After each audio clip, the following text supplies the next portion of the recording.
Hello friends, मैं Amritlal Jaiswal, assistant professor department of economics, Jagjivan college Ara.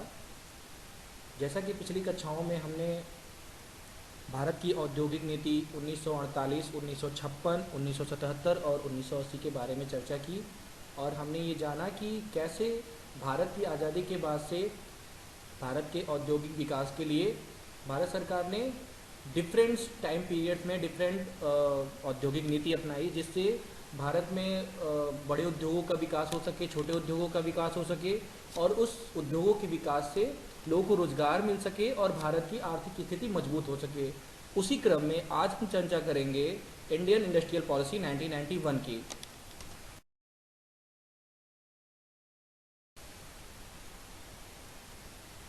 The सबसे पहले हम ये देखेंगे कि what do mean by industrial policy. औद्योगिक नीति से आप क्या समझते हैं? The industrial policy means the procedures, principle, policies, rules and regulation which control the industrial undertaking of the country and pattern of industrialisation. औद्योगिक नीति का मतलब होता है कि वो सारे रूल्स, वो सारे रेगुलेशन, वो सारी पॉलिसीज जो कि भारत में या किसी भी देश में उस देश के औद्योगिकरण के लिए एक फ्रेमवर्क तैयार करते हैं, एक ब्लूप्रिंट तैयार करते हैं। It explains the approach of government in context to the development of industrial sector. यह भारत सरकार का वो एक फ्रेमवर्क होता है जिसके भीतर उस कंट्रीज के भीतर स्थित जितने भी उद्योग धंधे होते हैं वो काम करते हैं। The industrial policy in the preform period before 1991 put greater emphasis on the state intervention in the field of industrial development। 1991 की औद्योगिक नीति के पहले जितनी भी हम औद्योगिक नीति की चर्चा करते हैं, जैसे 1948, 1956, 1970 और 1980, ये सब में हम ये पाते हैं कि जितनी भी अब तक की इंडस्ट्रियल पॉलिसी थी उसमें most of the industry government के इंटरफेयर में थी या फिर उनके अंतर्गत ही काम करती थी, जिसमें प्राइवेट के लिए कोई स्थान नहीं था। These policies no doubt have resulted into the creation of diversified industrial structure but caused a number of inefficiencies, distortion and rigidities in the system। यद्यपि कि ये सारी औद्योगिक पॉलिसियाँ कहीं ना कहीं भारत के औद्योगिक संरचना के आधारभूत विकास में बहुत सारे सफलतापूर्वक इनका योगदान रहा, लेकिन कहीं ना कहीं इनमें कुछ कमियां रही, जैसे कि कोई कंपटीशन की भावना ना होने से इनकी इफिशियंसी बहुत कम रही, इनकी प्रोडक्टिविटी कम रही और जितना इस पॉलिसी से हमने एक्सपेक्ट किया था उतना हमें या इस देश को नहीं मिला।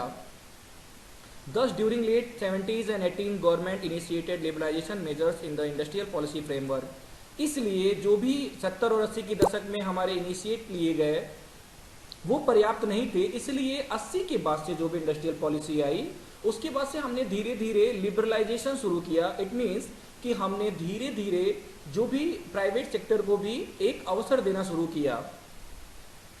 The drastic liberalization measures were however carried out in the 1991, but ये इतना पर्याप्त नहीं था, इसमें एक आमूलचूल परिवर्तन की आवश्यकता थी जो कि हमने 1991 में ली। Why need of new industrial policy 1991? पिछली जितनी भी औद्योगिक नीतियां थी उनमें क्या क्या कमियां रह गई थी जिसकी वजह से 1991 इंडस्ट्रियल पॉलिसी, जिसको न्यू इंडस्ट्रियल पॉलिसी कहते हैं, उसकी आवश्यकता पड़ी। तो सबसे पहले ये देखेंगे कि in order to accelerate industrial development in India and in accordance with the changing circumstances, various industrial policies were declared in the years 1948, 1956, 1977, 98 and 1985। But in spite of all efforts, the pace and as well as the level of industrial development in India couldn't reach according to its need। पहले भी हम चर्चा कर चुके हैं कि 1948, 1956, 1977, 1980 और 1985 जितनी भी इंडस्ट्रियल पॉलिसियां हुई उनमें उनके द्वारा बहुत सारे इंडस्ट्रियल डेवलपमेंट हुए भारत में, लेकिन कुछ एक कमियां थी जिसकी वजह से उतना सारा विकास नहीं हो पाया जितना हर एक इंडस्ट्रियल पॉलिसी से किसी भी सरकार को, यहाँ की सरकार को उम्मीद थी। Therefore, in order to lift unnecessary restriction on industries under the licensing policy and to increase their efficiency, development and technological level, in order to make Indian good usable in the competitive global market, on 24th July 1991 in Lok Sabha, the Minister of State for Industry Mr. P.J. Kurian declared Industrial Policy 1991। इन सारी कमियों को दूर करते हुए और इन सारे restriction जो अभी तक थे प्राइवेट सेक्टर पे कि जिनकी वजह से वो ग्रोथ नहीं कर पाए, इन सारी कमियों के लिए पिछली जो भी इंडस्ट्रियल पॉलिसी थी उनको जिम्मेदार माना गया और इसलिए एक जरूरत पड़ी कि एक नई इंडस्ट्रियल पॉलिसी कोई लागू हो जो पिछली सारी औद्योगिक नीतियों की कमियों को दूर करते हुए एक व्यापक पैमाने पे ये भारत की औद्योगिक दिशा और दशा को तय करे। इसलिए 24 जुलाई 1991 को लोकसभा में और उद्योग मंत्री जो थे मिस्टर पीजे कुरियन, उन्होंने इंडस्ट्रियल पॉलिसी 1991 को डिक्लेयर किया। इस पूरी औद्योगिक नीति जो 24 जुलाई 1991 को डिक्लेयर हुई लोकसभा में, इसकी पूरी रूपरेखा जो थी वो हमारे भारत के 2 बार के प्रधानमंत्री डॉक्टर मनमोहन सिंह उस समय के सरकार में एक बड़े ओहदे पे थे, और इस पूरा जो फ्रेमवर्क है वो पूरा का पूरा जो है ये उन्हीं के द्वारा निर्मित हुआ था। इसलिए हम कहीं ना कहीं उनको father of new economic policy के रूप में भी हम जानते हैं। आगे न्यू इकोनॉमिक पॉलिसी जो है उसके ब्रांचेज कौन कौन से हैं, वो किन 3 स्तंभों पे खड़ी है।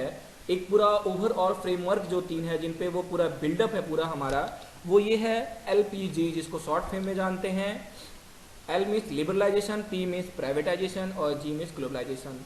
आगे हम चर्चा करेंगे कि क्या इसके मतलब होते हैं लिबरलाइजेशन, प्राइवेटाइजेशन एंड ग्लोबलाइजेशन। जैसा कि शब्दों से स्पष्ट है, लिबरलाइजेशन मतलब उदारीकरण। अब तक जो रिस्ट्रिक्शन थे उद्योग धंधों पे, हम उनमें उदार होंगे, उनको छूट देंगे कि जिससे वो प्राइवेट सेक्टर के लिए भी अवेलेबल हो सके। प्राइवेटाइजेशन मतलब अब प्राइवेट सेक्टर को भी हम वो जगह देंगे जिससे वो हमारे पब्लिक सेक्टर के साथ साथ प्राइवेट सेक्टर की भी इकोनॉमी हमारे देश में खड़ी हो सके। ग्लोबलाइजेशन मतलब ग्लोबल, यानी कि भू वैश्वीकरण। अब जो है कि हम जो अब तक अपने देश तक सीमित थे अपने एक्सपोर्ट को लेके, या हमारे अब तक रिस्ट्रिक्शन थे, वो हम अपने दरवाजे जो हैं वो अब खोलेंगे फॉरेनर्स के लिए भी, विदेशी आयात और निर्यात के लिए भी हम निर्यात करेंगे। हम निर्यात और आयात भी करेंगे। इन दोनों चीज़ों के लिए हमें ग्लोबलाइजेशन के लिए दौर से गुजरना पड़ेगा। अब आगे हम ये देखेंगे कि इस इंडस्ट्रियल पॉलिसी के कौन कौन से मुख्य बिंदु हैं। सबसे पहले बिंदु पे हम चर्चा करेंगे decrease the number of public sector reserve industries. जो भी पब्लिक सेक्टर के लिए इंडस्ट्रीज रिजर्व थी उनकी संख्या को कम किया गया पहले की अपेक्षा। The number of industries reserve for public sector was reduced from 70 as per 1956 policy to only 8 industries. अब तक जो भी 17 इंडस्ट्रीज प्राइवेट सेक्टर के लिए रिजर्व थी, जिसमें केवल सरकार का अधिकार था, उसमें कोई भी प्राइवेट सेक्टर इन्वेस्ट नहीं कर सकता था या फिर उस उद्योग को स्थापित नहीं कर सकता था, अब उनकी संख्या घटा के मात्र 8 रख दी गई। जैसे कि arms and ammunition, atomic energy, coal, mineral oils, mining of iron, magnesium और gold silver, mining of copper, lead, zinc, atomic minerals and railway. आज के परिप्रेक्ष्य में हमारे पास पब्लिक सेक्टर के रूप में मुख्यतः 2 चीजें हैं जिन पे सरकार का पूर्ण उत्तराधिकार है। बाकी सारी चीजें प्राइवेट सेक्टर के लिए खोल दी गई हैं, और वो 2 मुख्य चीजें हैं एटॉमिक एनर्जी एंड रेलवे, यानी कि हमारा जो आणविक है या न्यूक्लियर पावर की एनर्जी है वो, और हमारा भारतीय रेलवे। ये 2 चीजें केवल पब्लिक सेक्टर के लिए रिजर्व है, बाकी सारे चीजें प्राइवेट सेक्टर के लिए ओपन कर दी गई। दूसरा हमारा है इंडस्ट्रियल डी लाइसेंसिंग पॉलिसी और the end of red taping. ये सबसे महत्वपूर्ण बिंदु है। ये अब तक जो था कि जितने भी हमारे उद्योग धंधे थे वो most of the public sector में थे, प्राइवेट सेक्टर में इसलिए अवेलेबल नहीं थे कि जो हमारी लाइसेंसिंग पॉलिसी थी वो इतनी कठिन थी कि उसे कोई भी प्राइवेट सेक्टर बहुत आसानी से हासिल नहीं कर सकता था। इसलिए जो बड़े लोग थे, जो अंग्रेजों के दौर से ही बहुत बड़े लोग थे, जो पूंजीपति लोग थे, वही इस लाइसेंसिंग को हासिल कर सकते थे। इसलिए एक तरीके से मोनोपोली थी जिसको दूर करना बहुत आवश्यकता था, और इसलिए इस 1991 की पॉलिसी में ये सबसे मुख्य बिंदु रहा जो था कि इंडस्ट्रियल डी लाइसेंसिंग पॉलिसी और the end of red taping. यानी कि अब जो है कि जो लाइसेंसिंग पद्धति उसमें हम रिलैक्स करेंगे। अब तक जो उसमें बहुत सारे एक उद्योग धंधे को खोलने के लिए डिफरेंट टाइप के डिपार्टमेंट से आपको लाइसेंस लेना पड़ता था, जिसकी वजह से भ्रष्टाचार बढ़ता था और ब्यूरोक्रेसी जो थी वो उसका फ़ायदा लेती थी। इससे बहुत छोटे उद्योग धंधे या बहुत छोटे उद्योगपति लाइसेंस नहीं ले पाते थे, जिसकी वजह से वो एक डेवलपमेंट इंडस्ट्रियल नहीं हो पाया। केवल बड़े लोग और बड़े होते गए और छोटे उद्योग धंधे नहीं पनप पाए इस इंडस्ट्रियल पॉलिसी की वजह से। इसलिए अब उनमें छूट दी गई कि वो उतने सारे लाइसेंस की अब जरूरत नहीं पड़ेगी। So this has created long delay in the startup of industries. ये बहुत ही एक समय लेता था ये लाइसेंसिंग, जिसकी वजह से कोई नया उद्योग धंधे नहीं कोई खोल पाता था। The industrial policy of 1991 has almost abandon the industrial licensing system. लगभग बहुत सारे उद्योग धंधों के लिए उन्होंने लाइसेंसिंग बंद कर दी। ये सबसे ही बेंचमार्क डिसीजन था इस इंडस्ट्रियल पॉलिसी का। It has reduced industrial licensing to 15 sectors. ये लगभग 55 उद्योग धंधों के लिए उन्होंने इंडस्ट्रियल लाइसेंसिंग को बंद कर दिया कि यानी कि ऐसे बहुत सारे उद्योग धंधे फ्री हो गए जिनके लिए अब लाइसेंस की कोई जरूरत नहीं थी। Now only 13 sector need licensing for starting an industrial operation. अब केवल 13 उद्योग धंधे ऐसे रह गए थे जिनमें आपको लाइसेंस लेने की आवश्यकता थी।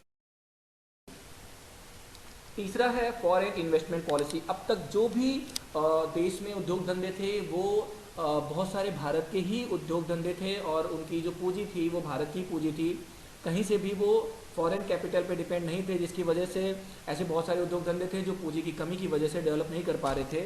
इसलिए बहुत एक आवश्यकता थी कि हम फॉरेन कैपिटल को अपने यहाँ प्रमोट करें, जिससे बाहर के इंडस्ट्रीज, बाहर के उद्योगपति जो हमारे यहाँ उद्योग धंधे लगाएं, जिसकी वजह से वो कैपिटल की जो कमी है वो दूर हो सके और यहाँ पे इंडस्ट्री लगने से यहाँ के लोगों को भी रोजगार मिल सके और यहाँ के लोग भी उस तकनीक को सीख सके। इसलिए एफडीआई और एफपीआई, इट मीन्स कि फॉरेन डायरेक्ट इन्वेस्टमेंट और फॉरेन पोर्टफोलियो इन्वेस्टमेंट, ये जो दो माध्यम होते हैं।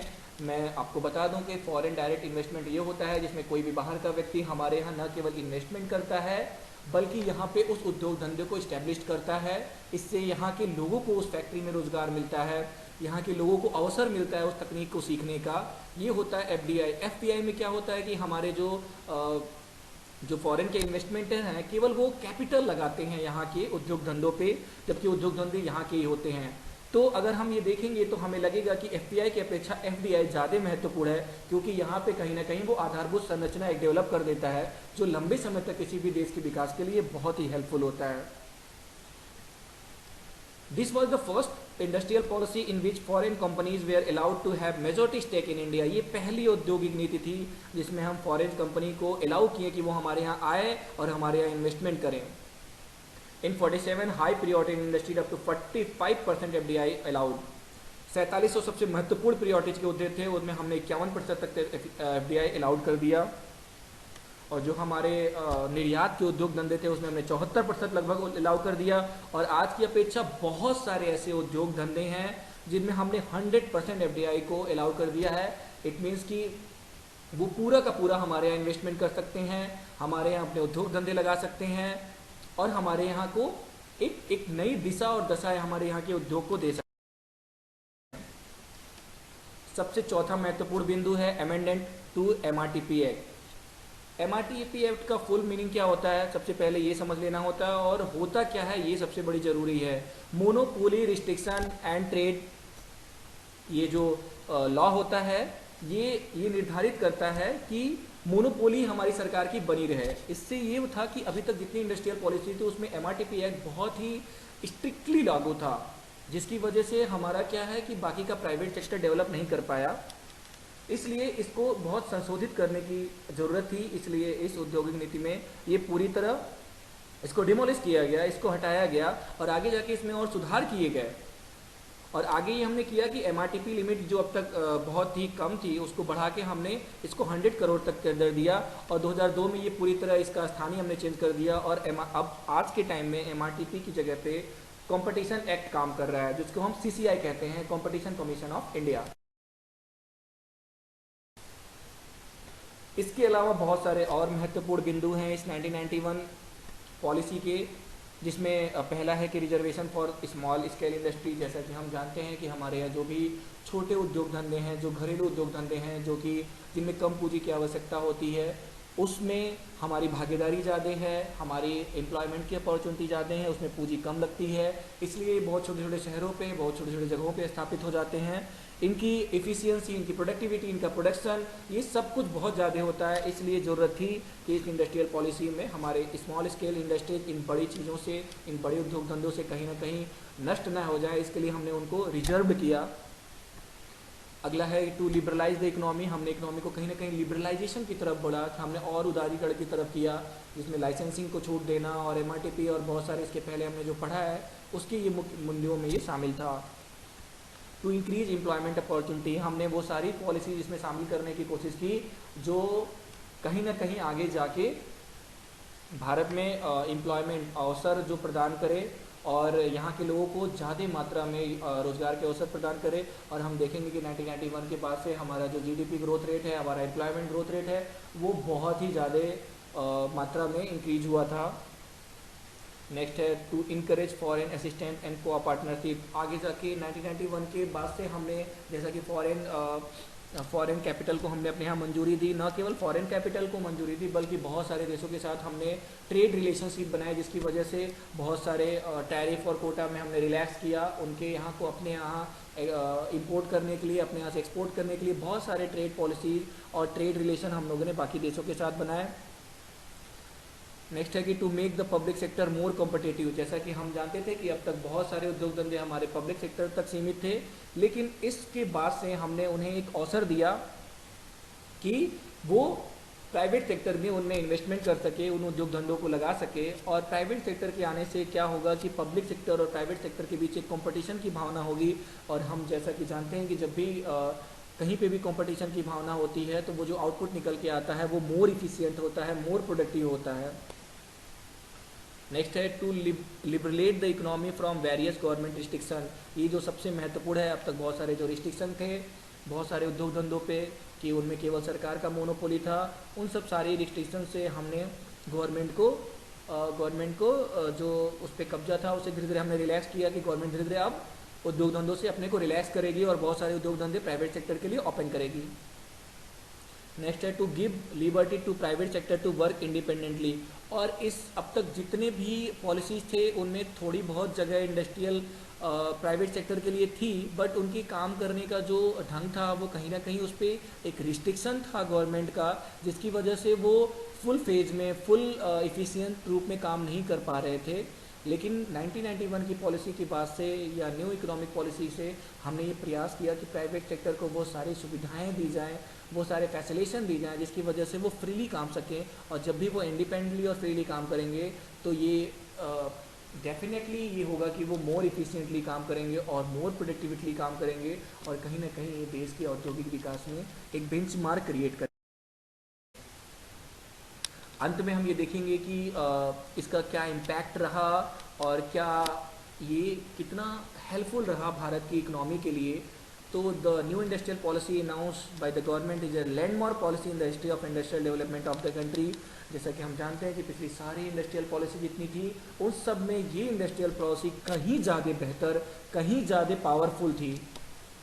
और ये भारत के इतिहास में और आज भी अगर हम देखते हैं ये 1991 पॉलिसी अब तक के भी इतिहास में औद्योगिक विकास में, औद्योगिक भारत की दिशा दशा तय करने में ये बहुत ही हिस्टोरिकल बेंचमार्क था। ये It is in the line with the current economic philosophy of the government to liberalize the existing industrial and commercial policies with the objective of increasing efficiency, competitive advantage and modernization in the economy। ये कहीं ना कहीं एक economy में efficiency बढ़ाने के लिए, उनके बीच कंपटीशन बढ़ाने के लिए और जिससे कि वो मॉडर्नाइज्ड इकोनॉमी जो पूरे वर्ल्ड में चल रही थी उससे अपने को कम्पीट कर सकते हैं और जिसकी वजह से आगे अपने इकोनॉमी को, अपने भारत की इकोनॉमी को फॉरेन के सामने खड़ा करने की अपनी हैसियत रख सके, इसके लिए बहुत हेल्पफुल साबित हुई। अब तक जो सेकंड है कि अब तक जो ये था कि बिग इज इविल, मतलब ये जो बड़ा है ना वो दैत्याकार है या फिर जो बड़े लोग हैं वही केवल पूरे इकोनॉमी में एक हिस्सेदारी निभाएंगे, इसको तोड़ा गया कहीं ना कहीं। और जिसकी वजह से बहुत सारे जो बाकी के लोग थे, जो एंटरप्रेन्योर थे, जो कहीं ना कहीं इसकी वजह से आगे आगे नहीं आ पा रहे थे, वो कहीं ना कहीं उनके लिए एक स्पेस मिला कि वो आगे आए और डिफरेंट टाइप की इंडस्ट्रीज लगाए। और आप देखेंगे कि 1991 के बाद से बहुत सारे ऐसे उद्योग धंधे हैं या बहुत सारे हमारे एंटरप्रेन्योर हैं, बिजनेसमैन हैं जो 1991 के पास से डेवलप किए हैं और एक बहुत उनका जो ग्रोथ है वो बहुत ही रैपिड गति से हुआ है। तो कहीं ना कहीं ये जो भ्रम था कि बड़े लोग ही कहीं ना कहीं इंडस्ट्री को चलाते हैं, ये भ्रम कहीं ना कहीं दूर हुआ। नहीं, हम में से भी कोई एक खड़ा हो सकता है और अगर वो एंटरप्रेन्योर है वो सरकार की मदद से, खुद की मदद से वो एक नया उद्योग धंधा लगा सकता है, अपने को एक इंडस्ट्री खड़ा कर सकता है। और कहीं ना कहीं जो लास्ट है कि 1991 की जो पॉलिसी थी वो कहीं ना कहीं एक जो कॉकवेब था, एक जो मकर जाल था कि हम ब्यूरोक्रेसी के ट्रैप में थे। जब भी कोई काम करना शुरू करना होता था किसी भी इंडस्ट्रिस्ट को, तो वो कहीं ना कहीं एक रैट टैपेज में फंस जाता था, वो लाल फीताशाही में फंस जाता था, और एक बहुत अमाउंट उसे इस ब्यूरोक्रेसी के कौवे में मतलब देना पड़ता था। वो जो उनका मकर जाल उन्होंने पूरी ब्यूरोक्रेसी यानी हमारे नौकरशाहों ने बना के रखी थी, जिसकी वजह से कोई भी एक आम इंसान, कोई भी एक एंटरप्रेन्योर अपनी इंडस्ट्री को खड़ा करने से पहले इतने झंझावतों में फंस जाता था कि वो नहीं खड़ा कर पाता था। इन सब से कहीं ना कहीं इकोनॉमी को हमने बाहर निकाला, और इस लाल फीताशाही से भी हमने बाहर निकाला।